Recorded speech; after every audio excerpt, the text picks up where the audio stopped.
Have you ever noticed there's a constant dialogue going on in your head? Yeah?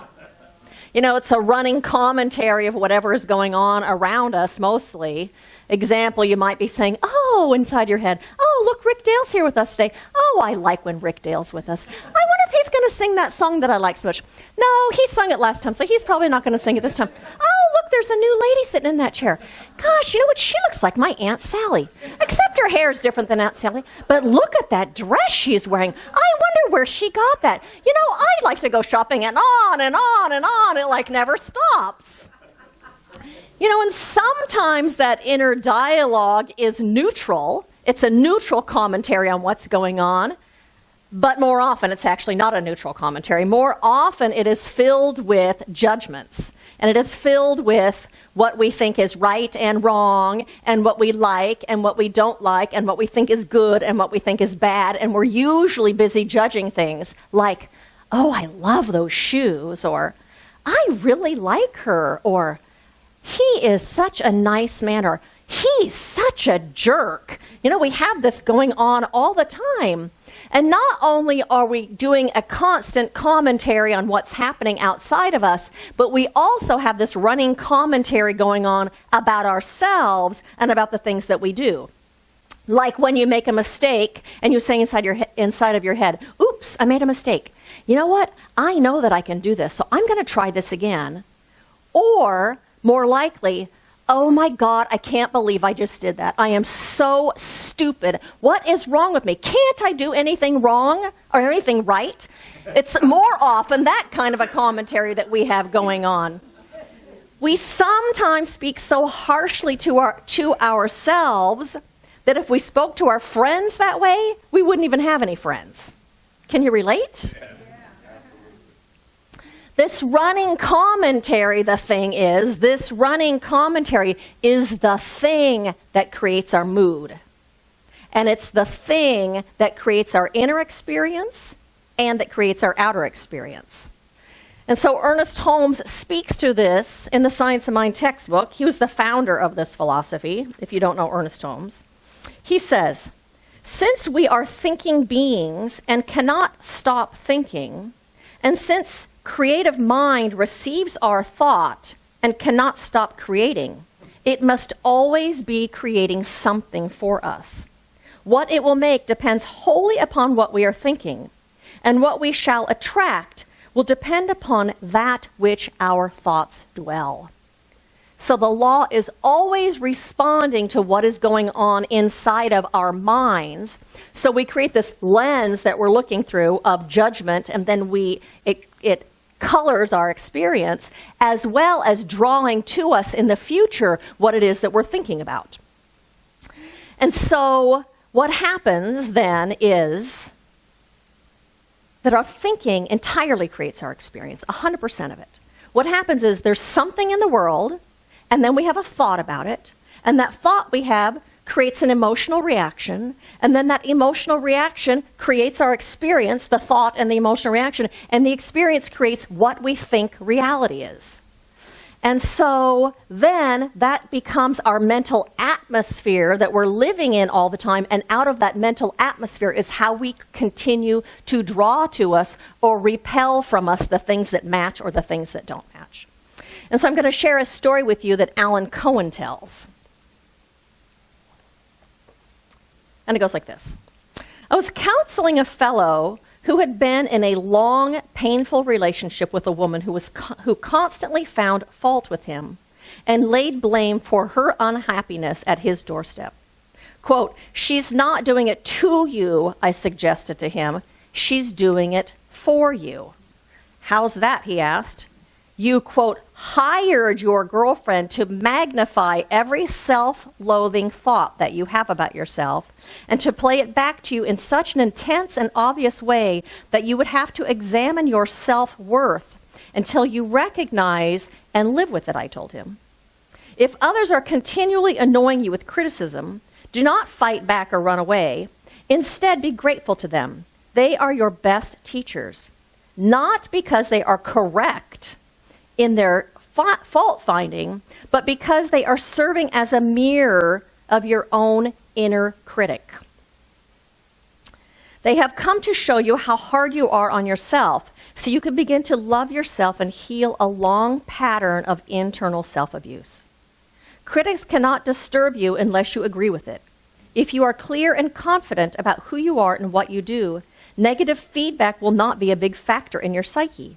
But if you harbor internal doubts about yourself or your abilities, someone will likely voice and magnify those doubts. If you argue or retaliate, you have missed the gift of the experience. If you look inside and ask yourself, is this really true? You are on your way to higher ground. If it is true, you can correct it. If not, you can forget it. Your critic is your friend. Do not fight with the mirror. Use it to enhance what you see. So we draw to us things that reflect how we feel about life, and how we see life, and how we feel about ourselves, and what we tell ourselves, and how we talk to ourselves. And so we have what Ernest Holmes calls a tendency of thought. That means that we tend to think in certain ways. And we can think in ways that are negative or ways that are positive. We can think in ways that are judgmental, or ways that are very accepting, or ways that are curious and inquisitive. Or we can think in ways that are supportive, or ways that are discouraging, or ways that are shaming. But we have a tendency to do some of those things. And that tendency, in turn, either creates an expansive and a joy-filled life, or it creates a restrictive and a less than happy life.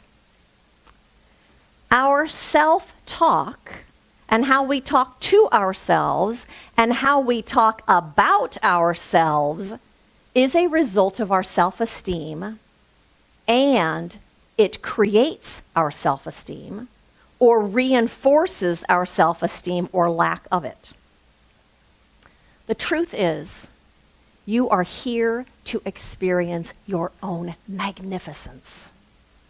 You are here to experience freedom and the freedom of creating the life of your choosing. You are here to experience your own power and your own creativity and your own love and your own goodness and your own beauty and your own spirit. You are here to experience love and to experience joy. That's what you incarnated for. Not to give yourself a hard time, not to make yourself miserable. And so I know that every single one of us would prefer to live a joy-filled life.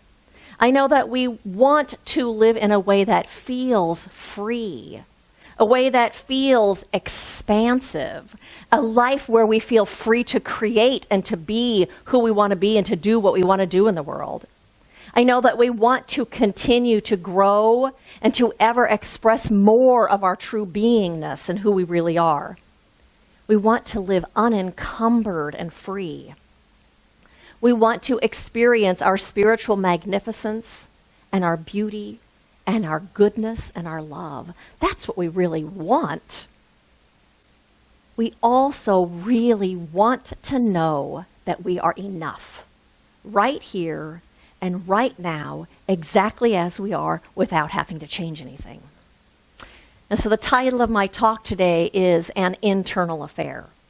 And I'm talking about how the way we talk to ourselves and the way we talk about ourselves either creates that life of freedom and creates a life of joy and expansion, or it keeps us small and it keeps us stuck and it keeps us from creating the life of our dreams, and it keeps us living the life that makes us less than happy.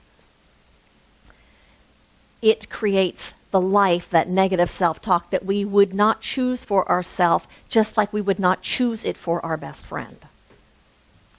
So there's a couple of problems, the way that I see it. One is, first of all, most of the time we're not even aware of what we're thinking. It's a running dialogue that's just going on. We're not even really paying attention to it. Not only are we not aware of it, but I know for me in the past, I've thought I was that thinking. But you know what? You're not those thoughts. You are the thinker behind the thoughts, Which leads me to the second piece, which is that we don't realize that we can choose. We don't realize that we have the power of choice to think those thoughts or to replace them with something that supports us in creating the life that we want to live. Something that supports us in living that life that feels expansive and free. And so we can choose different thoughts. And so we're doing a class right now by Louise Hay that is based on the book You Can Heal Your Life. And she says, if you want to move to another room, you have to get up and move step by step in that direction. Just sitting in your chair and demanding that you be in the other room will not work. If you actually want to have a different inner experience and a different outer experience, it begins in here, and it begins by changing our thinking. And we do that one thought at a time, step by step by step. We recognize the negative thinking, we recognize the restrictive thinking, and we replace it with something that is its opposite, something that is expansive and life-giving and life-supportive.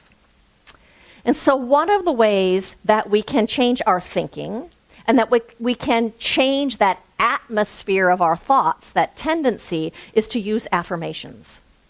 Affirmations are a tool that we use to change our thinking and in turn to experience greater freedom. And so I'd like to share another story with you.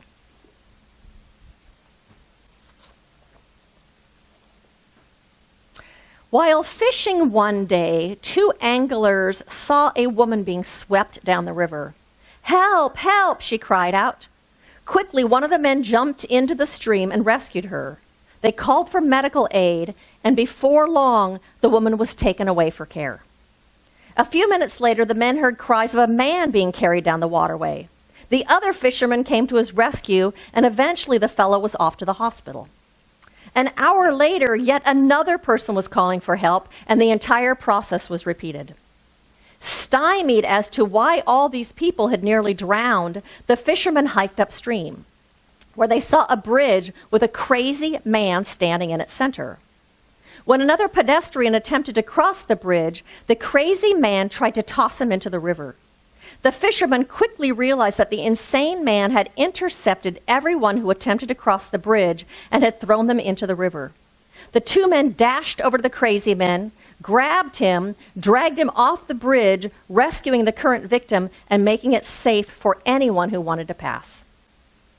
There is a crazy person inside your head who intercepts your positive, healthy thoughts and tries to drown them.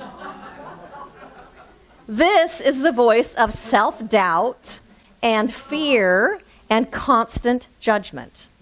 This crazy person will do everything in his power to undermine your happiness and good, as well as that of others. There is also a wise and calm person in your head, the real you, who does not heed the voice of doubt or fear and accepts and encourages confidence and healthy thoughts about you and your life. If your life is a series of upsets, dramas, or failures, it's time to find and confront the crazy man on the bridge. If you remove him before he can sabotage your well-being, all of your loving, creative ideas can cross to the other side of the bridge and build the life you came to enjoy. Our job is to recognize that crazy man who is inhibiting us from experiencing our greatest good and to stop that crazy voice. And we do that. One of the ways we do that is by being aware and then changing those thoughts by using affirmations. Marianne Williamson says, I believe, no, she doesn't. She says, way down here. That's because I'm in the wrong spot. All right. I will tell you a quote in a little bit. So often what happens is that negative self-talk and that those shoulds keep us from experiencing that freedom that I was talking about. Keep us from experiencing joy and keep us from experiencing our own enoughness. Remember I said we all want to know that we're enough just as we are? That's the thing that keeps us from experiencing that enoughness, that keeps us from experiencing the truth of our own goodness in here. And so Louise Hay says, I believe that that criticism shrivels our spirits. It only reinforces the belief that we're not good enough, and it certainly doesn't bring out the best in us. It's our self-talk that does that, not what's going on out here. It's the commentary that we have and the negative judgments about it. We don't need anyone to put us down in order to feel less than. We're already so good at doing it ourselves. We can be our own worst critic and our own greatest judge. And so I think there are two reasons that we do that we are our own worst critic and our biggest judge. One is, I think that we tend to speak to ourselves in the same vein that we were spoken to as children. So if we had parents that were critical about us, we tend to be critical about ourselves.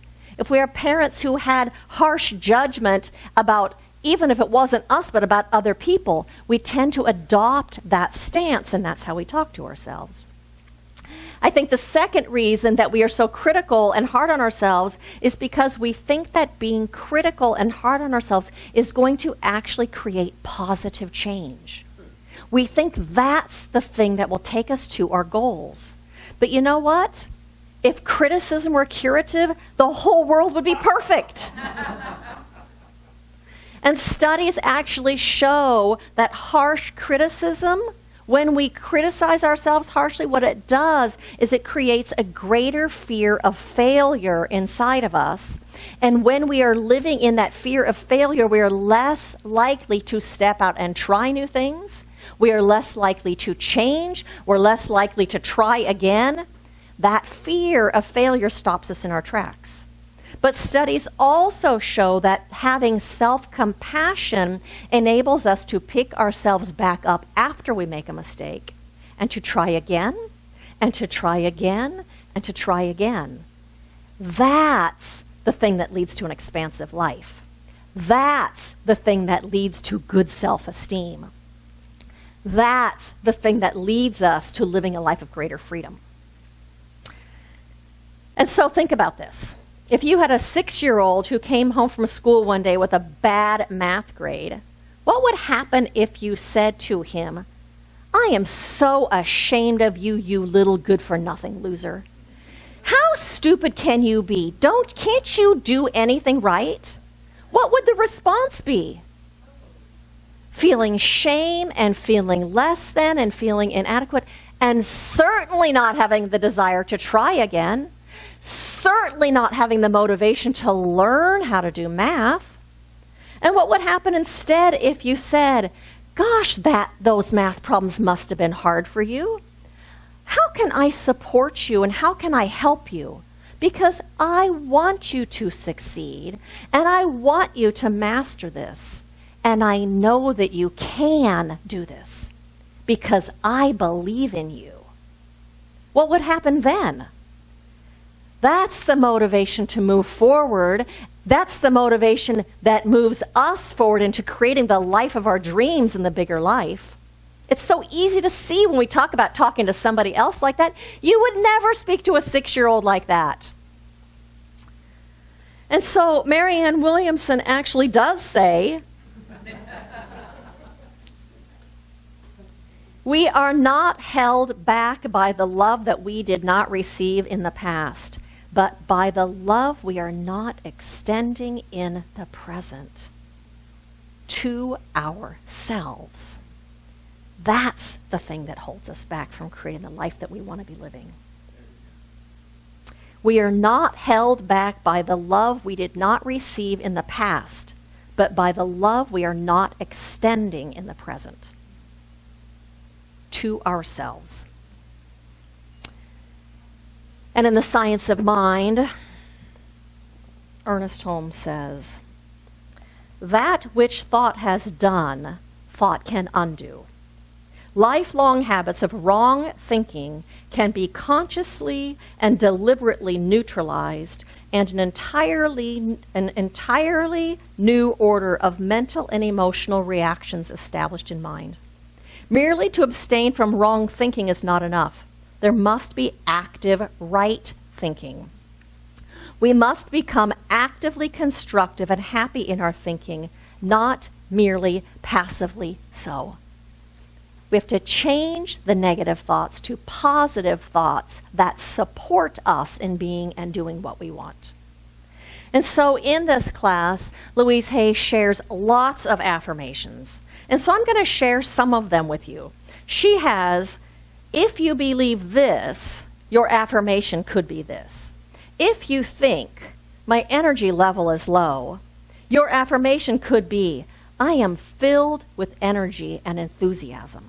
Do you want to say that? I am filled with energy and enthusiasm. If you say, I get one illness after another, you could say, good health is mine and I release the past. Good health is mine and I release the past. My back gives me constant pain. Life loves me and supports me and I am safe. Life loves me and supports me, and I am safe. If you believe I am anxious all the time, your affirmation could be, I am at peace. I am at peace. If you believe that growing older frightens you, you could say, my age is perfect and I enjoy the now moment. My age is perfect and I enjoy the now moment. If you believe I feel like a failure, your affirmation could be, my life is a success. My life is a success. If you say to yourself, I'd do it if I weren't so fat, you could say, I appreciate the wonder of my body. I appreciate the wonder of my body. If you say to yourself, I'm such a klutz, your affirmation could be, I become more proficient each day. I become more proficient each day. If you say to yourself and believe, my neighbors are noisy, you could say to yourself, I release the need to be disturbed. I release the need to be disturbed.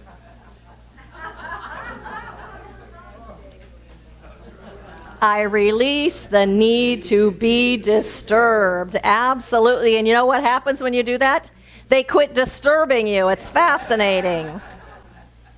And so my invitation to you is to listen, pay attention, notice what you're saying to yourself. That's called mindfulness. That's what mindfulness is. It's paying attention to that inner dialogue and what's going on in here. Remember, you are not your thoughts. You are the thinker of your thoughts. You have the power to change them. If your inner experience or your outer life is not to your liking, use affirmations to change that thinking and it will change your experience. It will change your mood. It will change the way you see things, and in turn, it will change what's going on out here. Practice mindfulness and be compassionate with yourself. Treat yourself as you would treat that 6-year-old child. That 6-year-old child needs your encouragement and your support and your believing in them and you giving them chances to try again and to try again so that they can master what's before them. Treat yourself with kindness and care.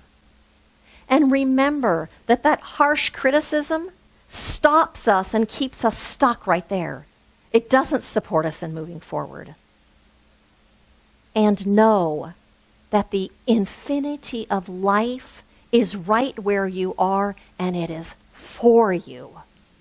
The allness of God, the allness of the divine, the allness of life is for you and for your thriving and for your success and for your unfolding your own greater yet to be out into your life. You create the avenue through which it flows by your thinking and by your feeling. And so blessings to every single one of you in creating that flow in your life, that flow of good, and in bringing forward that magnificence that you already are, that is knocking and asking to be allowed to come forward. Because that is God's intention for you. And that is life's intention for you. And so blessings to all of you on this path of becoming and of being your own magnificence. Blessings to you.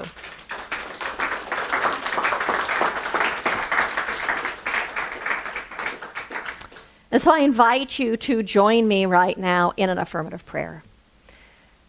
Oh, and so how grateful I am to answer that call of my own spirit, to remember, to step back into and remember that yes, indeed, I am one with this infinite presence.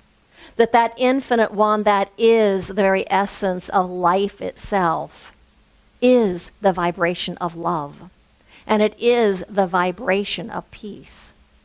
And it is the fabric of wholeness and enoughness. And it is this allness of that one that is everywhere present. All around me, filling my life and filling your life, everywhere present is this infinite one, this infinite potential, and this boundless good of the universe, and that it is seeking to pour itself out into our lives, and it is seeking, yearning to pour itself out into us and through us as our very beingness and as our own life expression. And so I recognize that we are eternally one with this presence, that it is the very essence of our soul.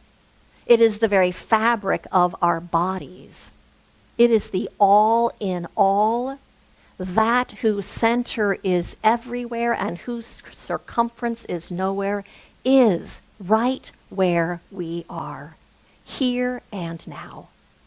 And so I recognize and know that we walk in this presence today, that it goes before us and makes the way open and smooth and plain, that it goes within us and makes that way clean and clear, that everything that does not look like the truth of this light of God and this love of God and the goodness of God is right now dissipating into the nothingness from whence it came, for there is no law to support it.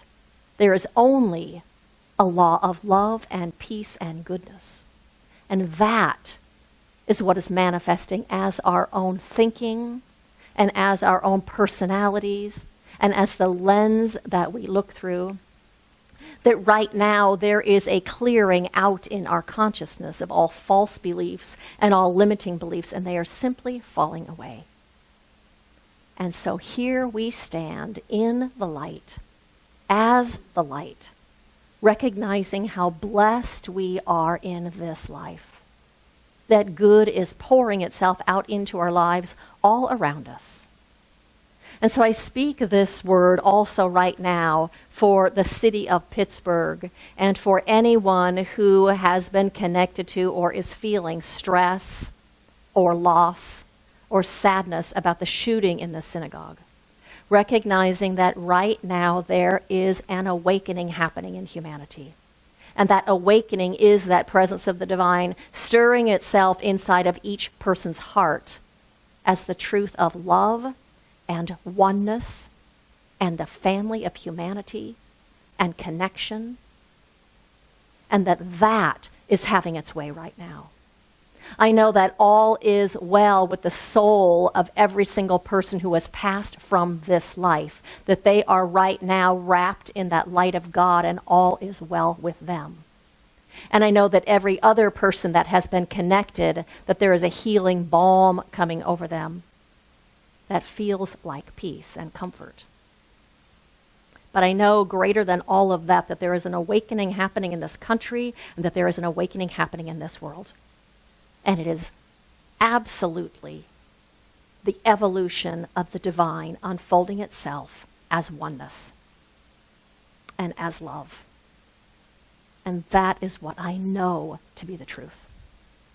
And so I release this prayer into that creative womb of the universe, knowing that it is taken a hold of and that it is unfolding right now, whether I knew it or not. But my knowing it magnifies it and makes it even more speedy. And so I claim that, and I know that, and I rest in that truth. And I say, thank you, God. And so it is.